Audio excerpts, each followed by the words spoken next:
But we're not talking about that. No. No, we're not talking, because this is a safe zone. Except you guys, a safe zone to learn about genocide and all the horrific things in history. Okay, good morning, ladies and gentlemen. Have attention, please. All quiet, please. Thank you. Go ahead, take out your notes. We're going to wrap up. I thought we were going to wrap up the Iran-Iraq War last time, but no worries.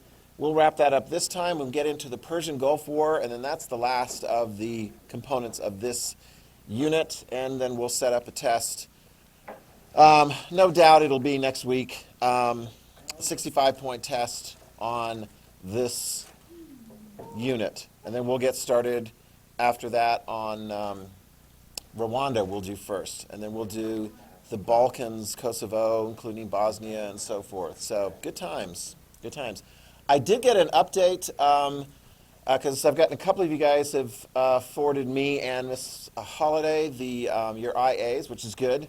Although she informed me that they're clarifying, because they want to make sure that there's like absolutely no way that somebody who's reading, grading the papers and so forth can discern where it comes from. They try and keep it very, very anonymous. So therefore, don't put your candidate number on the cover sheet. Just make sure you, like we were telling you to do before, identify the file name by your names and as IB history, so that when you get that to Miss Holiday, she will upload that, and then that will work. That was what she told me. Okay?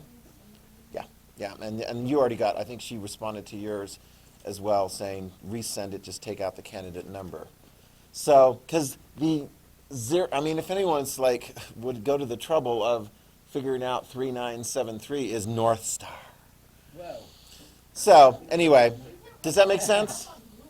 No, I don't know. So anyway, so just take that part out, but just make sure you identify, as we already told you, identify the document, the file name by your name, so that that way Miss Holiday can keep track of that. Does that make sense? Yeah.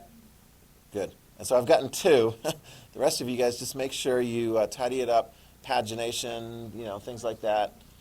Yeah, and most of you guys, that was just sort of like, you have that opportunity, but most of you guys did a really, really, really good job on your final draft of getting all those kind of like quirky little things taken care of. Jackson, you have a question? No, I figured it out. Thank you. Okay. All right. If I delayed it long enough before finally calling you, eventually the answer would just like morph in there. Okay? All right. Other questions, comments, so forth? Okay? So March 1st is the Monday. That's when you're getting that in and so forth. So I'm guessing that, with an appropriate review time in class, and then the test the next day. So anytime like Wednesday or Thursday of next week, that'll be fine, unless I hear like a massive objection. No, the big thing is the EE, right? That's the big like deadline for. BioI is due when? Friday. This Friday. This Sunday. Oh, that's right. Yeah, we already covered that. Okay, so mine is beyond that. Okay. All right, we good to go? Okay. So yeah, you'll be able to like focus on preparing, studying for my test after you get your EE taken care of, your bio taken care of. Yeah. Okay. Does that sound good? All right, let's get to it. All righty. The Iran-Iraq War. It ended up, as we pointed out last time, who won? No one. Both countries are going to be heavily in debt, lots of people killed. It's going to be a bit of a disaster. Yeah, I'm recording this. Okay? Yeah, we got that all taken care of. And in future, if I ever forget again, Quinn's going to remind me, because he actually did, Yeah, I felt like that time years and years and years ago at work. I worked at the Outer Spring Court. This one guy came up to me at the end of the day and goes, "Oh, I forgot to tell you. You left your car lights on in the parking lot." I'm like, "Dude, you shouldn't have even told me now, because unless you told me at the time where I could go and like turn the lights off, so by the time I got out to the car at the end of the day, the battery was dead." So yes, don't be shy. Like, "Mr. Hansen, if you can't turn the thing on, have you tried taking the battery out?" I know, it's like, why does it need one? But who knows? Because not all the time you can have it plugged in. Anyway, yeah. So, Iran, who does the first attack? Iraq. Who receives the first attack? Iran.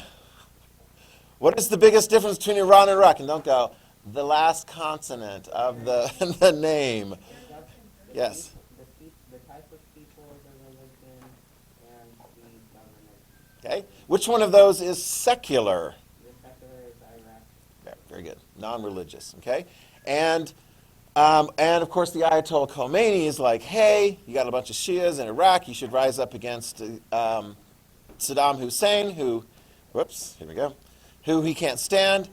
And Saddam Hussein is like, hey, all you Arabs in the Khuzestan area, you should rise up against Iran. Oh, and if you happen to also be a communist, you should rise up against Iran. And then later Iran is going to say, hey, all you Kurds in Iraq, you should rise up against Saddam Hussein. So let's get to the details of how the actual war plays out. Okay? Lots and lots of death going into this. Okay? The Iraqis have the advantage on doing the initial attack, but they're not able to gain like air superiority. And frankly, here's the thing. Write this down, everyone. I'll get your question in just a sec. Frankly, much of this war, over the 8 years of this modern war, will look like the Western Front in World War I. A lot of trench warfare. Not a lot of deep movements and attacks, which is kind of like, what the heck? Because if you think about it, it's like, wait a minute, World War II, there was a lot more movement because you had tanks and airplanes, but not so much here. You're going to have sort of just like grinded out ground attacks. Iran's got a little bit of air superiority, but not enough to really like completely dominate and turn the tide. Okay? The Iranian military, Quinn. What was one weakness in the Iranian military that Khomeini took over? Talk about the command structure. Most of their generals not there anymore. So Yeah, exactly, because they're removed, right? It's kind of like, it was an interesting thing because like do a comparison of like Hitler's German army. I mean, when he comes into power, he's got the German army, but he tries to get quickly into place, Nazis and supporters and so forth. Actually, the people that tried to kill Hitler, the most well-known assassination attempts, were within the traditional German army. Well, that gap is huge in the Iranian army. So you've got a lack of or you got a whole bunch of new top leaders within the Iranian military, and that's going to be a disadvantage. Here's the advantage. Write this down. You ready? This is a key point. You're going to have literally tens of thousands, if not hundreds of thousands, of Iranians, particularly in the early stages, volunteering for the fight. They're motivated to defend Iran. They're also motivated because they're still in that early stage of, hey, we got a brand new leader, we like our Islamic government, and we will go and fight.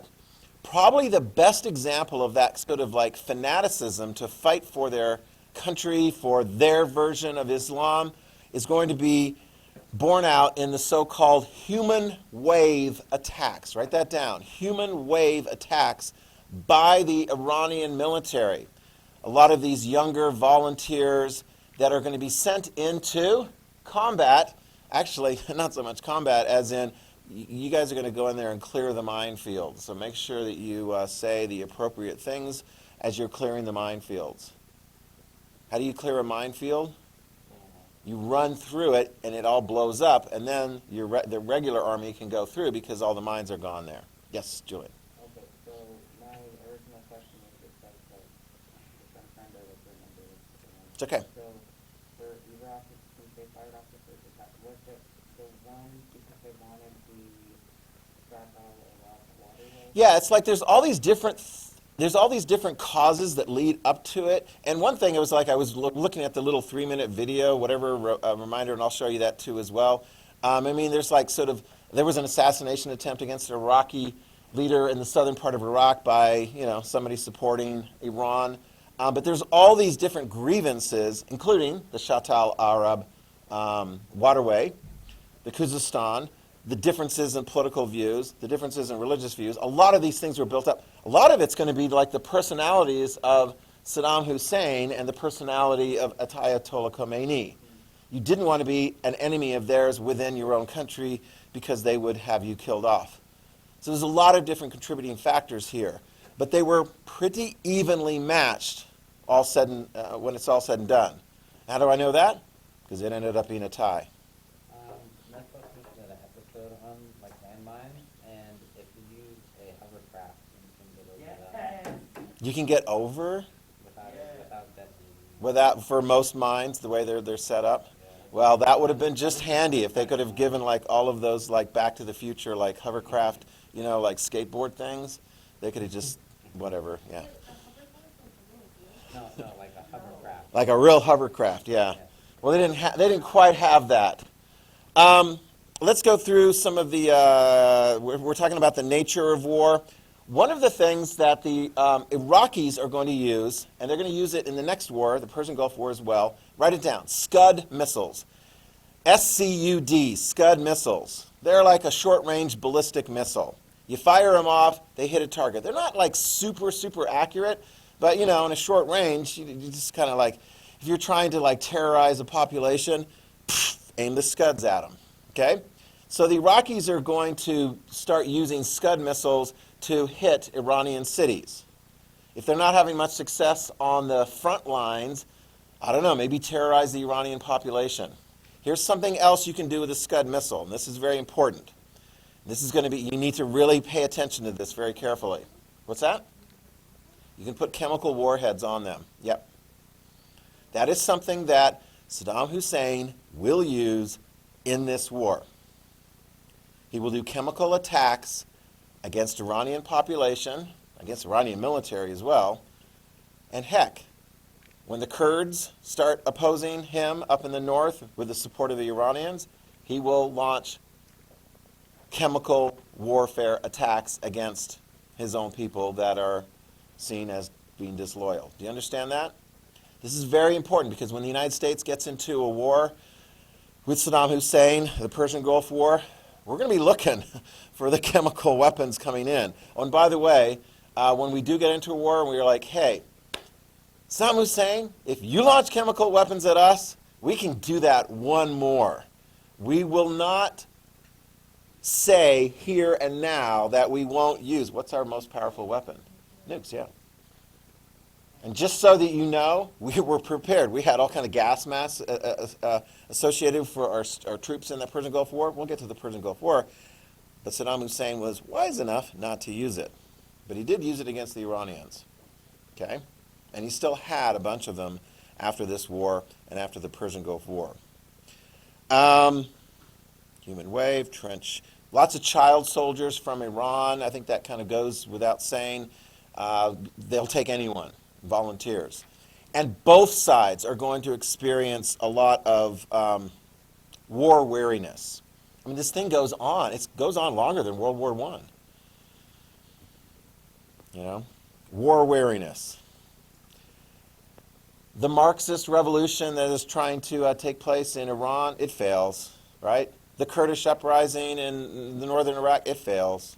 All these different things that both sides are trying to get take place, fail. One of the things Saddam Hussein is kind of wise in this stage, he eases up a bit on southern Iraq, the Shia population that Iran is trying to stir up and get to rise up against Saddam Hussein. So he's not real popular there, but he doesn't dump massive amounts of chemical attacks on the southern part of Iraq as he does up in the northern part where the Kurds are. Do you follow that? Yeah, I mean, it would Okay. depend on the farm people. Yeah, I mean, it's because, and again, the Shia population in Iraq is, you've got that written down. Are they minority or majority population? They're the majority population, okay? Not by a massive, massive amount, but enough so that you really do need to be aware of that, okay? Let's see. One thing, 1982, just to give you a sense about the personality of Saddam Hussein, they were having a meeting with his top generals and talking about how the war was going on. And every counterattack, an attack that Iraq seemed to do, never really sort of worked well enough. By the same token, the Iranian counterattacks didn't really press deep enough into Iraq, so you get this back and forth, back and forth. That's why the World War I trench warfare analogy is very good. But in 1982, one of the, it was a cabinet minister, not a general, but a cabinet minister suggests to Saddam Hussein that maybe what would help is if Saddam Hussein stepped down temporarily. Temporarily. That might ease things up and perhaps there could be a solution. So Saddam Hussein wanted a private conversation with this particular cabinet minister, member of the Ba'ath Party. They went into the other room and the conversation was over rather quickly. The cabinet minister didn't have anything to say after Saddam Hussein shot him to death. Okay? I mean, that just gives you a sense of kind of like where Saddam Hussein is. He takes them into a war that ends up putting them in debt with a lot of people dead, not in a great position, and he survives. The year is let me back up a little bit here because there's some things I want to talk about. One of the things the Iranians do, let's look at this map. Either one. One of the things the Iranians and the Iraqis will do is to try to hurt either side economically. So write this down. They'll attack oil tankers. Iraq attacks Iranian oil tankers in the Persian Gulf. Iran attacks Iraqi and Kuwaiti, because the Kuwaitis are supporting Iraq, attack their oil tankers. And if you have a whole bunch of oil tankers that are getting blown up and a whole bunch of other oil tankers that are not in there anymore, does that affect the rest of the world? Yeah, so guess who responds? The United States goes in there to try to create some protection for oil tankers that are moving in the Persian Gulf. Do you understand that? So we send in some vessels such as the USS Stark. Oh dear, that looks like the USS Stark is having a little bit of difficulty there. Because in fact, the USS Stark is hit by accident by an Iraqi missile. You'll never guess, actually you will, if you've been paying attention to the latest missiles that you can hit a ship. They're available on the international weapons market. It is a French weapon. Yes, what is it called? It was used to hit a British one. It's an exocet, yes.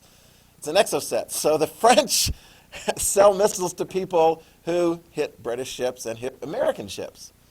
And the Iraqis are like, we're sorry, we didn't mean to, and so forth. And we actually kind of let them off the hook a bit. Because I think they mistook that for, like, I don't know, some kind of Iranian vessel.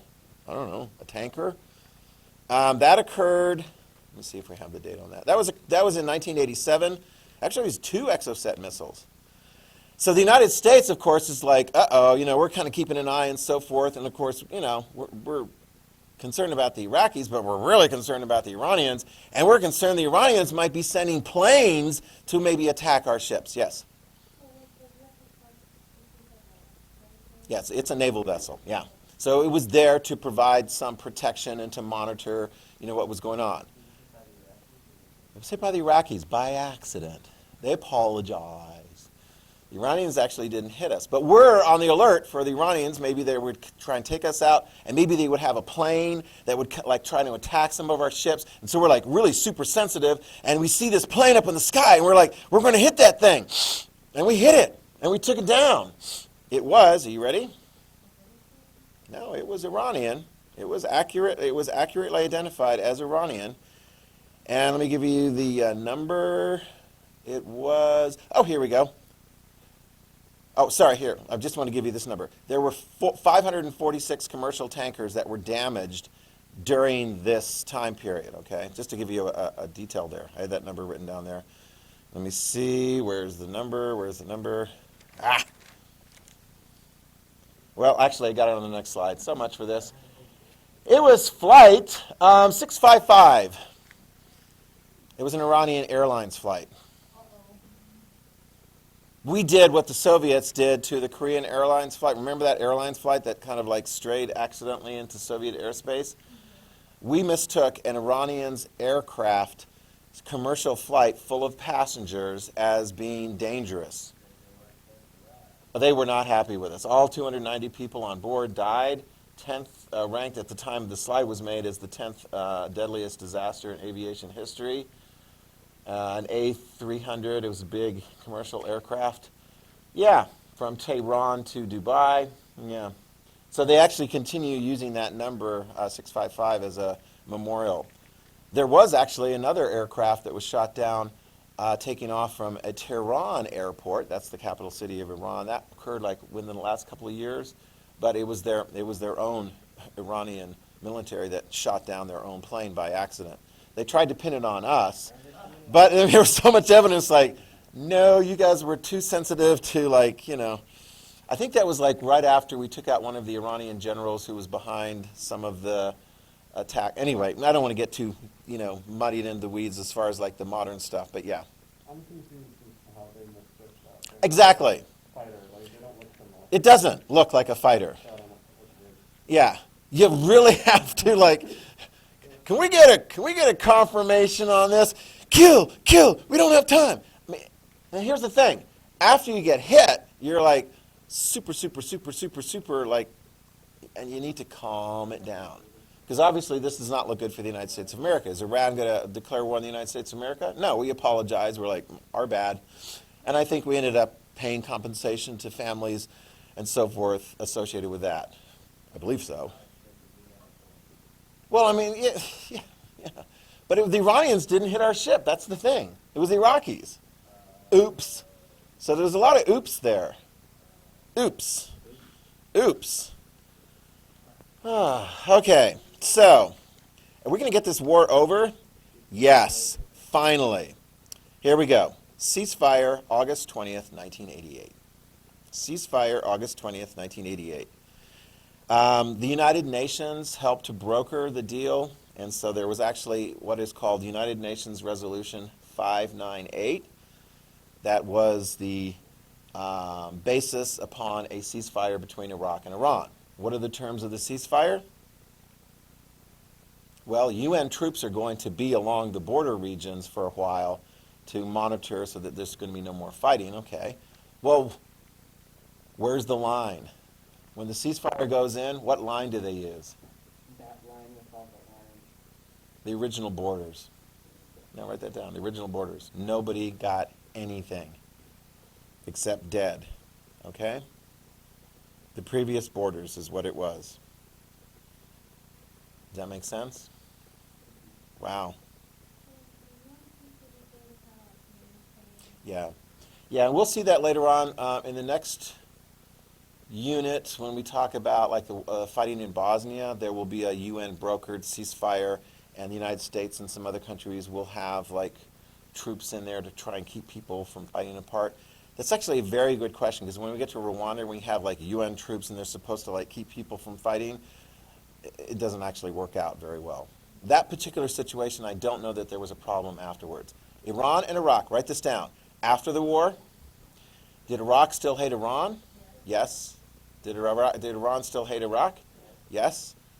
Did Saddam Hussein still fear going to war with Iran again? Yes. Yeah. I mean, here's the thing.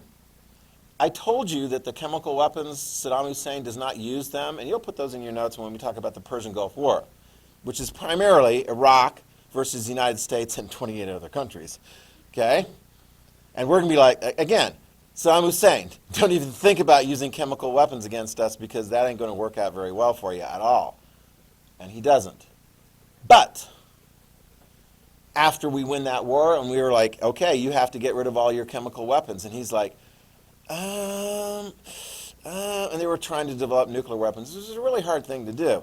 I don't know. I don't know if I should stop getting those weapons of mass destruction. We're like, dude, if you have a weapons program that can be used against us, I don't know, would that justify a preemptive attack against Iraq? In 2003, we engaged in a preemptive attack against Iraq. The 2003 war in Iraq. Yeah. And what was the reason why we went in? Because Saddam Hussein cut off the inspections, and we believed upon, unfortunately, not that credible evidence, but it appeared pretty credible at the time that they were going to develop weapons of mass destruction. I don't know, were we a little tense over anything that had happened in the 2 previous years? Yeah, 9/11. That was a different crew that hit us on 9/11, but nevertheless, when Saddam Hussein is trying to hide his weapons program and so forth, and wouldn't let inspectors come in, and we're just like, forget that, Saddam Hussein, you're a fool. We overthrew his government. And we looked all over the country for weapons of mass destruction. What did we find? Not much of anything. And then we're scratching our head going, dude, if you didn't have the weapons, let the inspectors in, because then everyone can be feeling good that you don't have the weapons. The best answer to the question of why wouldn't he let the inspectors in there to see what he didn't have was, he wasn't afraid of the United States. He's like, yeah, we're going to go in there. He was afraid of Iran. His thing was, he was thinking back to the time of Iran. I'm like, oh my gosh, seriously? Exactly. Exactly. No, well, I mean, they've got all their kind of things and so forth. But his number one enemy in his mind all along has been Iran. And so the things that ultimately brought him down was 2 wars that took place after the stalemate of the Iran-Iraq War. The Persian Gulf War. You ready for that? Okay. We'll just give you a little bit here because it's going to like fold right in. But let me give you just sort of like leading into this. At the end of the war, write this down, as a consequence of the end of the war, Iraq is in serious economic difficulty. Loss of revenues. I mean, the Iranians are too. They're getting hit by sanctions, exports falling. Iraq, is having difficulty getting all the money and so forth. They're in huge debt. They owe a whole bunch of money to Kuwait. I mean, billions and billions of dollars to Kuwait. And I don't know, if you're Saddam Hussein, what are you going to do? He starts thinking about invading Kuwait, which is what we're going to get to next. And is that going to work out very well for everybody? Well, when we get to the Persian Gulf War, it's like, first phase, he takes over Kuwait. Second phase, he loses Kuwait. Oh. Yeah, there you go. Okay? All right, now, let's get to, why is that not working? Did I turn that off? How long has that been on?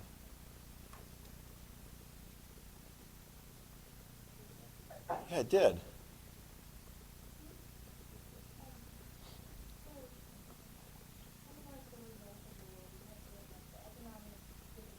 For both. Lots of casualties. No territorial changes. Good.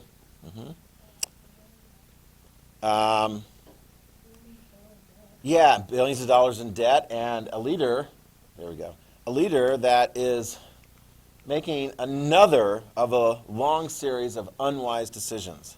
He thinks the solution to his debt problem after this war is to go into another war. Right? So, I mean, if you have, like, financial problems, some of you guys are like, I'll buy a lottery ticket. That'll take care of it. Well, that's no guarantee. If you really want to make sure you can get money, banks have money. There you go. Be an armed robber. Brilliant. Not. It's like, what? That's kind of what he's thinking. It's like, and he's, oh, man, he doesn't get a, do you know people that just don't get a clue? He's like, if I do this, will the United States object? Looking to see. And unfortunately, the United States, perhaps, I don't know, didn't make it really super clear that he shouldn't invade Kuwait, although most people would look and go, no, I don't think he should invade Kuwait. But he does it anyway. And what does the United States do? Stop right there. You can't do that. All right? Got a video to play first for you, and that is the 3-minute history. We'll do this one, and then we'll go right into the Persian Gulf War. All right? Kind of crazy. What's what?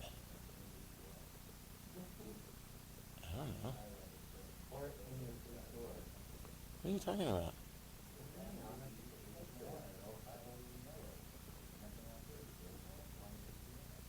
You should contact him. Get on his YouTube thing and ask him the question. Dude, what's with the M-E-H-Y? I just think he likes to highlight the first and last letters of words. Maybe, I don't know. For centuries there had been a number of That's kind of weird. I've never noticed that before. Persia and their western neighbor, whether it was the Ottomans or Iraq. In the 20th century, one disputed region was Kazakhstan. It was controlled by the Iranians, however, it was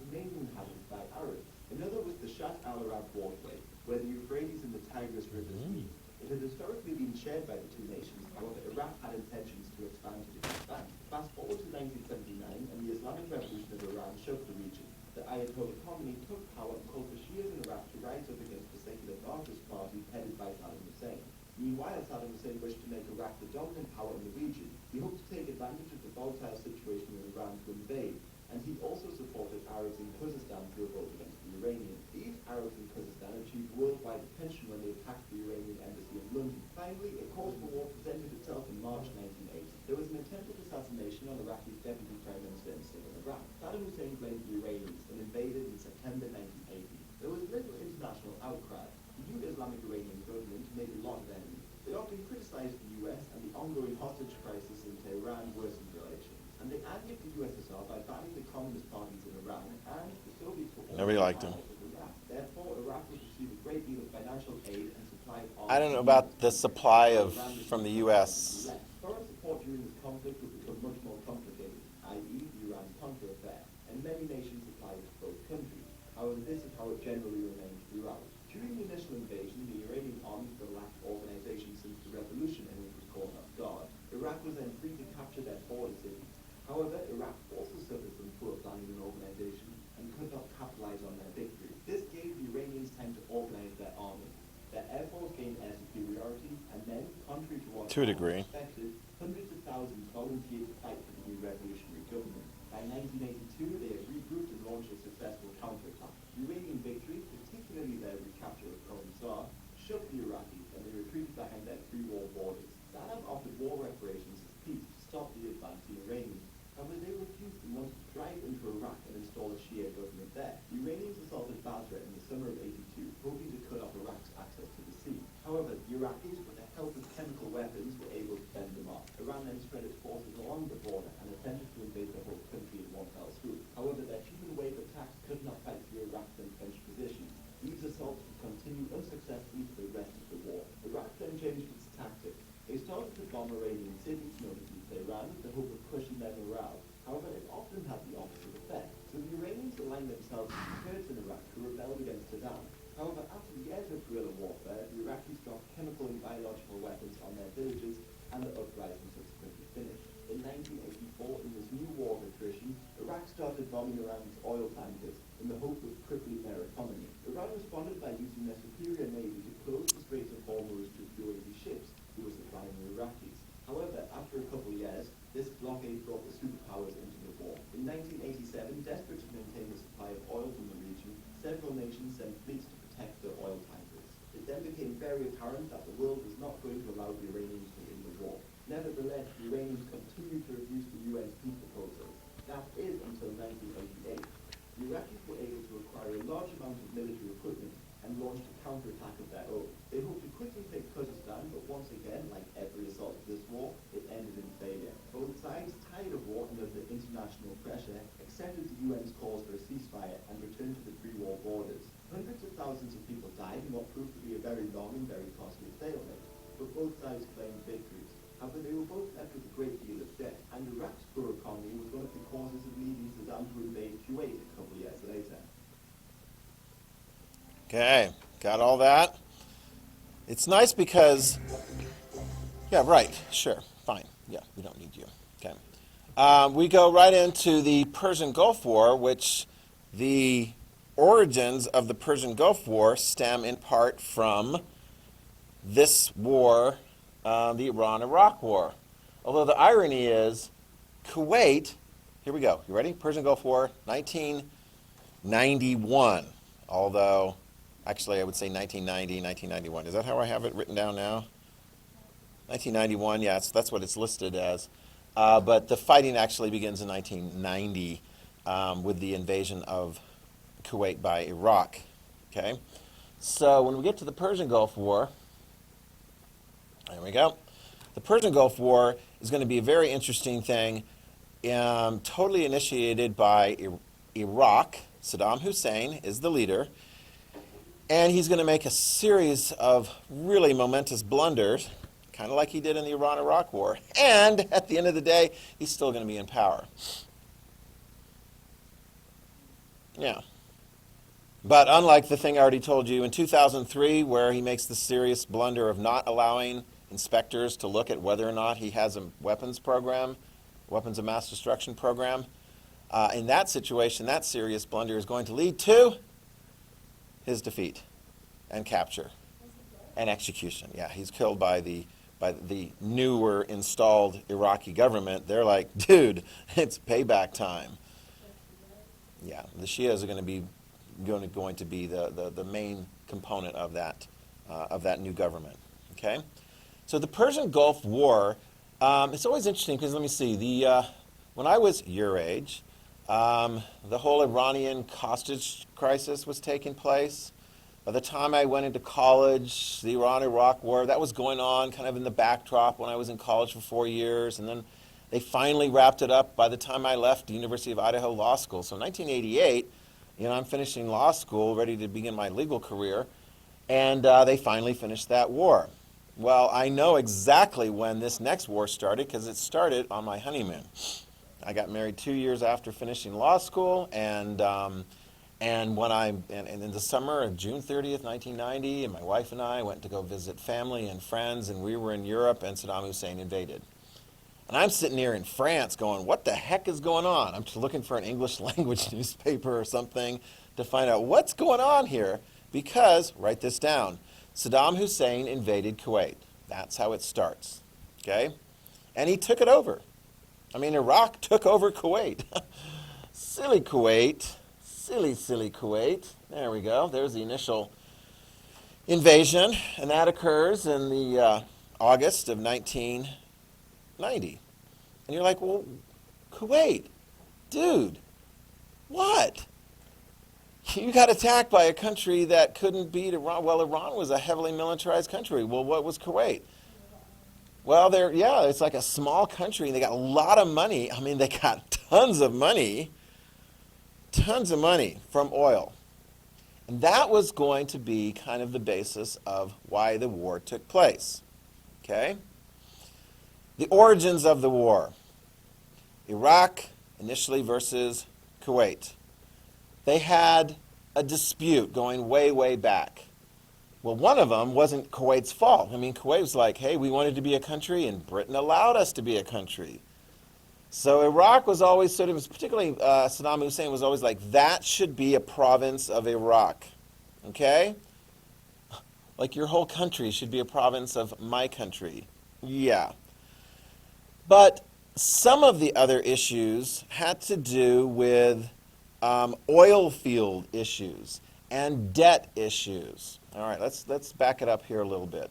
Okay, we're gonna get the origins of that initial fight, and then we'll jump the United States in there and 28 other countries. Okay. The Iraqis aren't happy about having to pay this massive debt to Kuwait after the war because they're having a hard time with anything. And Kuwait's sort of like, yeah, we owe us money. We're not going to make it go away. But I mean, Kuwait's smart enough to, not to insist on like invading Iraq because they wouldn't have been able to do that. But Iraq was saying to Kuwait, you're stealing our oil. Check this out. There's an area in the north of Kuwait where they drill, among other areas. This is called the Rumaila oil fields. I think I've got that in there. So we're on the page 3. Yep, there we go. Origins, causes of the war. Rumaila oil field. The Rumaila oil field is on the Kuwaiti side of the border. And the Iraqis are drilling for oil on the Iraqi side of the border. Well, you know how oil is, underground? It's like you got this oil puddle. Sometimes it's like in North Dakota, you have to like frack it in order to get the oil out of all the little tiny crevices and so forth. But it's kind of like, analogize this. Let's say it's not oil, it's just water. You got a neighbor, you drill a well on your side, deeper than their well on their side. The water's going to come to you. You could take water that would otherwise be accessible to the other side. Do you understand that? How that works? So the Iraqis were complaining that one of the complaints was that Kuwait was drilling too much oil out of the Rumaila oil fields, and therefore sucking potential oil that could have otherwise been pulled out in Iraq. Do you follow? That's a complaint, all right? I mean, those are complaints that have to be sort of solved and figured out exactly how that's going to work. Iraq is pressing the issue because they're like, all right, you've been taking oil from us for a long time. Write this down. Iraq insists that Kuwait give it $10 billion for oil that has been taken wrongfully in the past. And to make sure that the Kuwaitis know that the Iraqis are serious, they send, in July of 1990, Iraq sends troops to the border. Now, is that just a threat? Is that just being mean? Or are they seriously thinking about, like, invading? $10 billion. $10 billion. So you've got this sort of, like, oil dispute thing. I mean, and the Iraqis were complaining that, and this is going to be an issue with all of these oil-producing countries. You ready? A lot, but not all oil-producing countries belong to a kind of a cartel thing. Anybody know what that's called? It's called the Organization of Petroleum Exporting Countries. Write it down. OPEC. O-P-E-C. And you've got a lot of these different countries that are part of OPEC. Kuwait was one of them. Iraq was one of them. And one of the things they try to do is to not produce too much oil, therefore keeps the price high. But if the price is high, one or more of those countries might go, ha-ha, time to sell some oil. So some countries within OPEC might cheat. Do you follow that? In order to gain advantage of the higher oil prices. It's kind of weird. We're going to try and keep the oil prices high by reducing production, but then you get some cheaters among that group that actually sell more oil than they're supposed to take advantage of the higher price. That's one of the things Iraq was accusing Kuwait of doing, selling too much oil and gaining advantage of that. OPEC is like Saudi Arabia is an OPEC, Iraq is an OPEC, Kuwait is an OPEC. Those are oil-producing countries, or petroleum exporting countries, Organization of Petroleum Exporting Countries. And when they really get their act together, they can keep the price of oil really high. You don't hear about them as much anymore because, like, what's the biggest oil-producing country in the world today? The United States of America. And not too far behind that is, like, Russia, and they're not a member of OPEC. But some of the big ones, like Saudi Arabia and some of the ones in the Persian Gulf area, yeah, those guys are. So here's the deal. Kuwait agrees to pay $9 billion. Well, the Iraqis have got their army right on the border. So they're like, wow, you're in a strong negotiating position, Iraq. So we'll agree to pay $9 billion. Because the Kuwaitis knew they had money, they had really nice, luxuries from all that oil, but they did not have a very good military. Not big enough to take on Iraq. And here is where Saddam Hussein made a mistake. I mean, look, when they attack on August 1st, right? Because Iraq is going to say no, and they attack. August 1st, they attack, and they take over the whole country, like, within 3 days. That's the beginning of the Persian Gulf War. Iraq takes Kuwait. Saddam Hussein made a mistake, though. He thought the United States was going to be okay with that. He had a meeting with our U.S. ambassador, April Glaspie. She was the U.S. ambassador to Iraq. He had a meeting with her, and he picked up a vibe that everything was going to be fine and that the United States would not object to Iraq going in and taking over Kuwait, which was completely wrong. President Bush is going to organize a 28-nation coalition, and we're going to spank them badly. And that's going to be the details of the Persian Gulf War. Okay? So we just basically got the things that have led up to the initial stages where Saddam Hussein makes another stupid blunder attacking Kuwait, and President Bush, George H.W. Bush, is going to organize a response, and we're going to beat him within, months. They agreed to pay $9 billion out of $10 billion. Kind of like Saddam Hussein already in his mind, he's like, I'm going to attack. Yeah. Yeah. They just, well, they agreed. That was their counter offer. They're like, okay, Iraq, what are you going to do now? Oh, no. Boom, boom, boom. They come in with guns blazing. And they take over the country until we kick them out in January of 1991. Okay? All right, we'll continue on with the Persian Gulf War next time.